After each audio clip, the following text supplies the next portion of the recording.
Esto es Escena Internacional, podcast producido por Comité con la colaboración de Rodolfo Sánchez Aizcorbe. La primera noticia de hoy, 3 de octubre, lo que ya vimos en el podcast anterior. Irán atacó a Israel con cerca de 200 misiles el día martes. El ataque fue neto por el monto, pero también por el tipo de armas utilizadas. Veremos esto en la sección de análisis. La Guardia Revolucionaria iraní alegó que esto era en respuesta a la muerte de Hassan Nasrallah, líder de Hezbollah, a manos de Israel, y de Ismael Haniyeh, también a manos de Israel, pero en este caso fue muerto no en el Líbano, sino en el propio Irán, en Teherán, la capital. Netanyahu dijo que Irán pagará por este ataque. El portavoz del ejército israelí, Daniel Hagari, dijo que fue un ataque serio y tendrá consecuencias. Y este ataque iraní coincide con el inicio, también el martes, de lo que Israel denomina una incursión terrestre limitada en el sur del Líbano, que solo en el primer día de enfrentamientos ya produjo la muerte de 8 soldados israelíes. La segunda noticia es que cayó la ciudad de Vuhledar en Ucrania en manos del ejército ruso. Esta ciudad se ubica en donde se libra la mayoría de los combates recientes, en la región de Donetsk, al este de Ucrania, pero bajo ocupación rusa. Y Vuhledar era una ciudad por la que se había combatido desde el inicio de la guerra, hace más de 2 años y medio. Según el Instituto para el Estudio de la Guerra, Rusia está empezando a utilizar una táctica distinta. Antes apelaba más a ataques frontales, ahora está apelando cada vez más a intentar rodear las ciudades antes de capturarlas, habitualmente dejando una vía de escape para las tropas ucranianas que la custodian, que preferirían usar esa vía antes de ser rodeados y eventualmente aniquilados.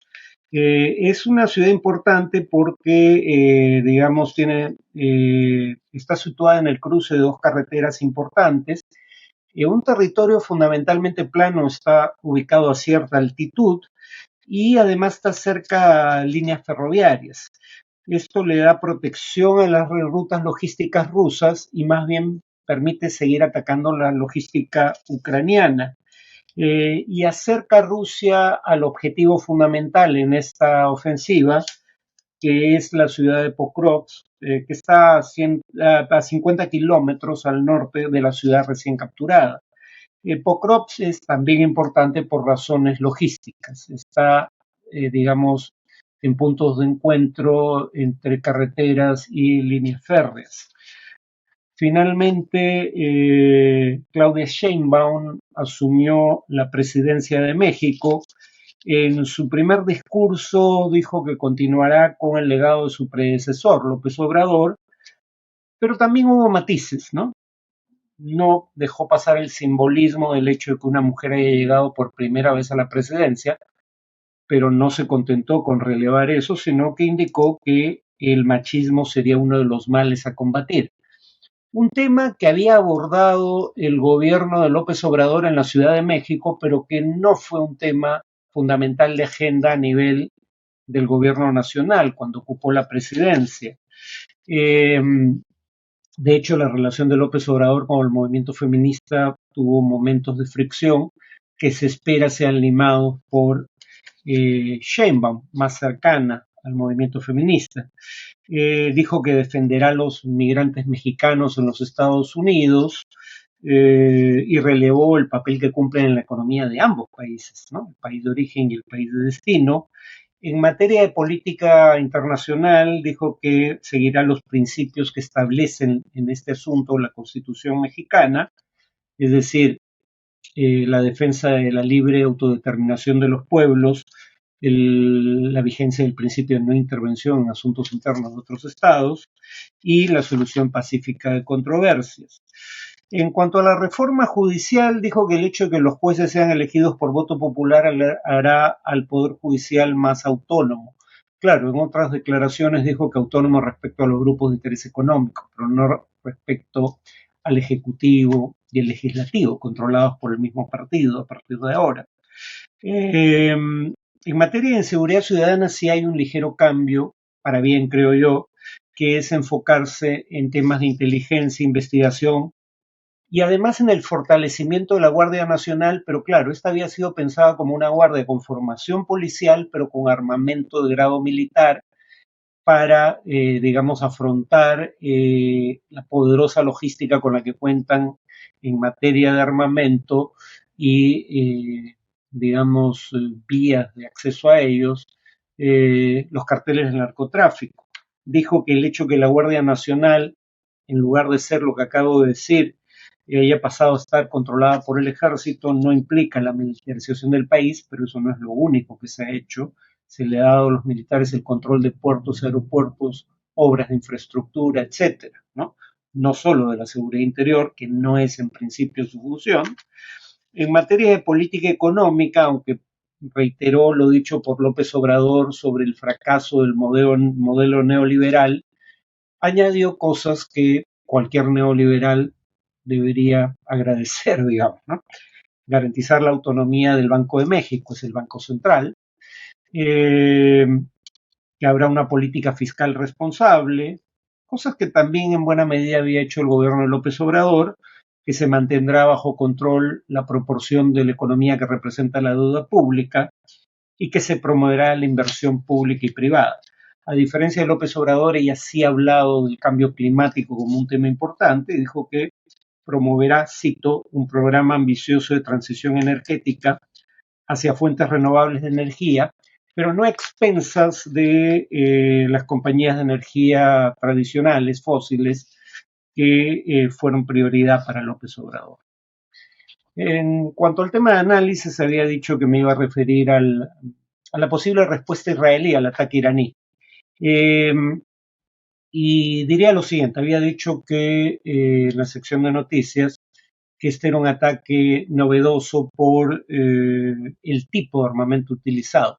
En esta ocasión no se utilizaron misiles de crucero ni drones, que son relativamente lentos comparados con el misil que sí se utilizó, que es el misil balístico. El misil balístico tiene dos características que apuntan en direcciones opuestas. Por un lado, es un misil que, como el nombre lo indica, digamos, tiene una trayectoria balística, es decir, algo similar a una parábola, describe una parábola en su trayecto, pero que una vez que se le acaba el combustible, continúa en la ruta trazada y ya no puede cambiar de dirección. Entonces, la ventaja para la defensa antiaérea israelí es que si el misil no puede cambiar de dirección, eso facilita derribarlo. Pero a diferencia de los drones y misiles de crucero utilizados por Irán en abril, los misiles balísticos son mucho más rápidos. Y según Irán, algunos de los misiles lanzados por primera vez de fabricación iraní eran hipersónicos, es decir, vuelan a más de 5.000 kilómetros, varias veces más de 5.000 kilómetros por hora. Entonces, el primer factor facilita su interceptación, el segundo la dificulta. Ahora, Irán digamos, se limitó en lo esencial a atacar objetivos que podrían ser considerados objetivos militares legítimos. Básicamente atacó dos bases aéreas con este ataque de misiles, las de Nevatim y Tel Nof, y el cuartel general del Mossad, que estaría detrás del asesinato de, esta es la agencia de inteligencia exterior israelí, y estaría detrás del asesinato de los líderes en represalia por su muerte, digamos, causó el Mossad precisamente, ¿no? Ahora, lo de los misiles balísticos es importante porque aunque Hezbollah los cuenta con ellos en su arsenal hasta el día de hoy, solo ha lanzado uno en toda su historia. Uno podría preguntarse por qué.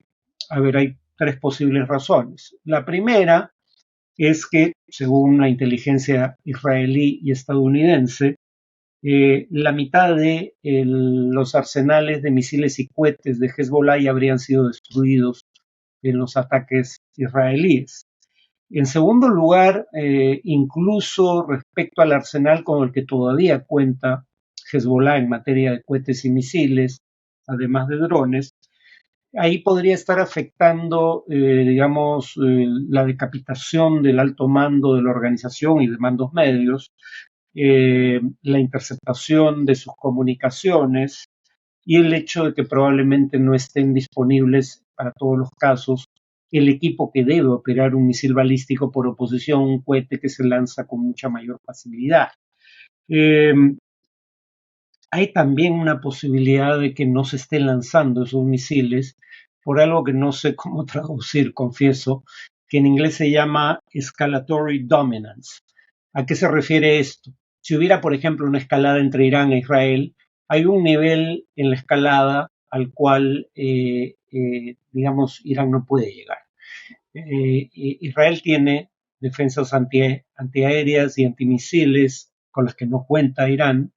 Israel tiene fuerzas convencionales muy superiores a las de Irán y por último cuenta con fuerza nuclear o armamento nuclear. Entonces, si hablamos de una escalada, la escalada para Irán tiene un límite muy inferior a aquel que tiene para Israel y lo mismo ocurre en mayor proporción con Hezbollah. Entonces, Hezbollah no habría utilizado estos misiles porque ese es el arma de última instancia. Si los utilizara ahora, temería el grado de respuesta al que podría escalar Israel. Ahora, el que Irán haya atacado mis blancos militares, en lo esencial con sus misiles, es también una señal para que Israel en su respuesta haga lo mismo, ¿no? Pero está por verse si eso es lo que hace Israel, es decir, atacar únicamente blancos militares. Y si se trata de blancos militares, también habría que discutir qué tipo de blancos. Aquí entran a tallar los intereses de Estados Unidos. Estados Unidos no querría en principio que Israel ataque en su respuesta ni el programa nuclear iraní ni la industria petrolera o gasífera iraní. ¿Por qué? En cuanto al programa nuclear, el problema es obvio.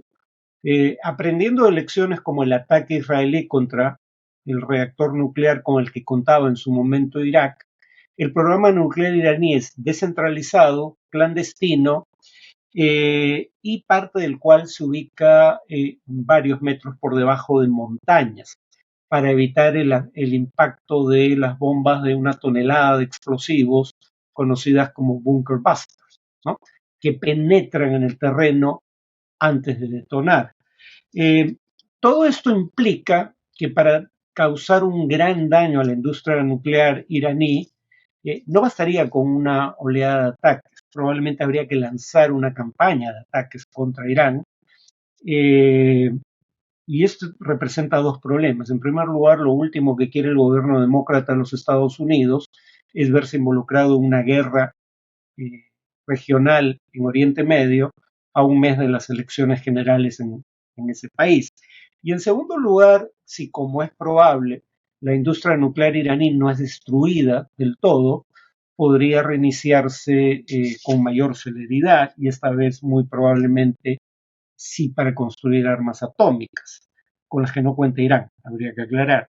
En cuanto a el ataque a la industria petrolera de Irán, ustedes se preguntarán por qué si los hutíes de Yemen están atacando buques petroleros en el Mar Rojo, no ha subido significativamente, de hecho no ha subido hasta hace poco, ahora sí, el precio internacional del petróleo, básicamente porque Irán no estaba atacando, o los aliados iraníes no estaban, digamos, tratando de bloquear el estrecho de Hormuz, por donde sale el petróleo de todas las monarquías del Golfo, además del petróleo iraquí e iraní, y que va fundamentalmente a China y el este asiático, sino que los hutíes están atacando el trayecto que va Bab el-Mandeb, Mar Rojo, Canal de Suez, hacia Europa. Y ahí el tema es que más que afectar el precio del petróleo por la vía de una reducción significativa de la oferta que no se ha producido, se afectaba el precio del petróleo por la vía de aumento de los seguros para los barcos que sigan transitando por el Mar Rojo o aumento de fletes para barcos que circunnavegan el continente africano para evitar el Mar Rojo. Y de cualquier manera, por ahí no pasa la mayor parte del comercio petrolero en buque. Y en caso de reducirse la oferta de ese comercio por el Mar Rojo hacia el Canal de Suez, Hay países como Arabia Saudita que tienen capacidad instalada suficiente para elevar su producción de petróleo en corto tiempo, y hay países como Estados Unidos que tienen reservas estratégicas, así las denominan, a las que podrían apelar en caso de urgencia.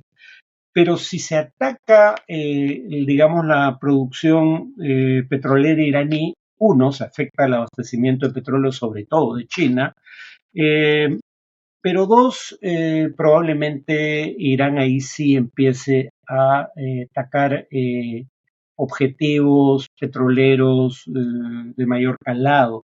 Y en general eso sí elevaría significativamente el precio del petróleo. La inflación es uno de los problemas electorales que tienen los demócratas. Una subida significativa del precio del petróleo en víspera de las elecciones probablemente terminaría de hundir la candidatura de Kamala Harris.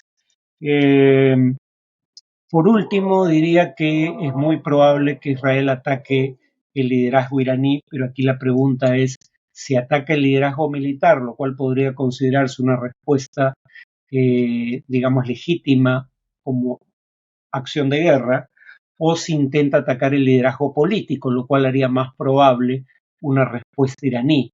En el caso del ataque contra blancos militares, recordemos que el jefe de las guardias revolucionarias, específicamente de la fuerza Al-Quds dentro de la Guardia Revolucionaria iraní, Qasem Soleimani, fue asesinado hace ya unos años por Estados Unidos y nunca hubo una respuesta de Irán.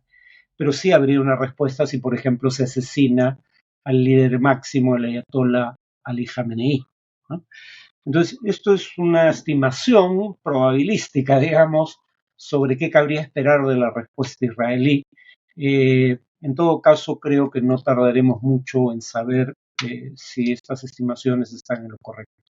Eso es todo por hoy. Nos vemos en el siguiente podcast.